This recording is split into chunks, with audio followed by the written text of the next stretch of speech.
இன்டகிரேஷன்ல வந்து ஒவ்வொரு given functionsோட terms தனித்தனியாவே நம்ம இன்டகிரேட் பண்ணிக்கலாம். அப்போ இதை நான் எப்படி ரீரைட் பண்றேன் அப்படின்னா a கான்ஸ்டன்ட் வெளியில எடுத்துட்டு x square dx plus b வெளியில எடுத்துட்டு x dx plus integral dx. அப்போ x ஸ்கொயர் நம்ம இன்டகிரேட் பண்ணோம் அப்படின்னா this is x cube by 3 plus b into x square by 2 plus cx plus c.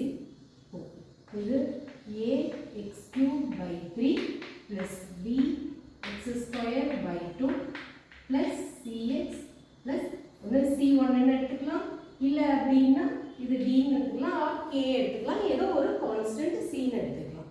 Okay, suppose இதுதான் வந்து எக்ஸ்பிளனேஷன், டீட்டெயிலாக explain பண்ணுறதுக்காக நான் ஒவ்வொன்றையும் பிரித்து நம்ம படிக்கணும். இதே இது டேரெக்டாக நம்ம இன்டகிரேட் பண்ணலாம் அப்படின்னா ஏங்கிற கான்ஸ்டன்ட் அப்படியே ஹோல்ட் பண்ணிவிட்டு எக்ஸ் கியூபை மட்டும் இன்டகிரேட் பண்ணுங்க.